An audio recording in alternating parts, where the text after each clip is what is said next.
Cerita sejarah, masa keemasan Kesultanan Banjar. Pada abad ke-16, di wilayah yang sekarang dikenal sebagai Kalimantan Selatan, berdirilah Kesultanan Banjar, salah satu kerajaan Islam terbesar di Nusantara. Kesultanan Banjar mencapai puncak kejayaannya di bawah pemerintahan Sultan Hidayatullah dan Sultan Mustain Billah pada abad ke-17. Pada masa inilah Banjar berkembang pesat sebagai pusat perdagangan, agama, dan kebudayaan yang menghubungkan Kalimantan dengan kerajaan-kerajaan besar lainnya di Nusantara dan bahkan dunia internasional. Kesultanan Banjar berawal dari Kerajaan Negara Dipa, sebuah kerajaan Hindu-Buddha yang kemudian menerima pengaruh Islam setelah berdirinya Banjar. Pada tahun 1526, Pangeran Samudera yang kelak menjadi Sultan Suryansyah, mengubah haluan kerajaan ini menjadi Kesultanan Islam setelah mendapat dukungan dari Kesultanan Demak.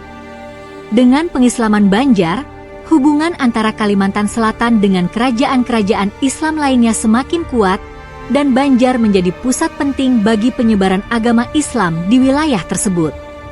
Di masa keemasannya, Kesultanan Banjar menjadi kerajaan yang makmur berkat kekayaannya dari hasil sumber daya alam yang melimpah, terutama emas, lada, dan hasil hutan. Kekayaan ini menjadikan Banjar sebagai pusat perdagangan internasional. Pedagang dari Tiongkok, India, Arab, dan Eropa berlayar ke pelabuhan-pelabuhan Banjar untuk bertransaksi, menjadikan kesultanan ini sebagai salah satu pemain utama di jalur perdagangan maritim Nusantara.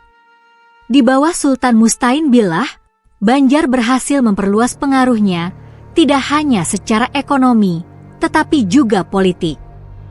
Kesultanan ini menjalin hubungan diplomatik dengan kerajaan-kerajaan besar seperti Mataram, Demak, dan Banten. Selain itu, Banjar juga memiliki kekuatan militer yang disegani. Armada Laut Banjar menjaga jalur perdagangan di sekitar Kalimantan Selatan, sekaligus melindungi wilayah kekuasaannya dari ancaman luar. Selain dalam bidang ekonomi dan militer, Banjar juga mengalami kemajuan dalam bidang keagamaan. Sultan Mustain Billah dikenal sebagai sosok yang religius dan mendukung perkembangan pendidikan Islam di wilayahnya.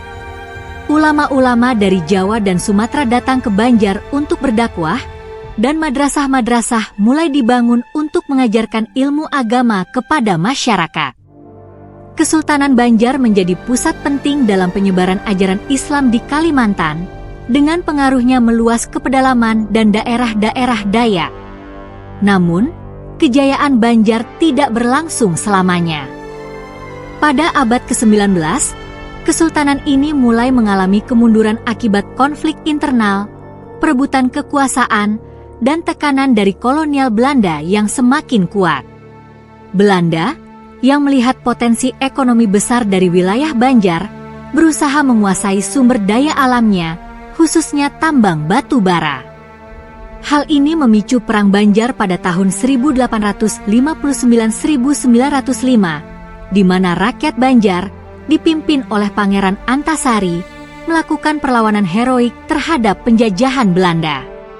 Meskipun akhirnya Kesultanan Banjar jatuh ke tangan Belanda, masa keemasan Kesultanan Banjar tetap dikenang sebagai periode kejayaan yang memberikan pengaruh besar dalam sejarah Kalimantan Selatan.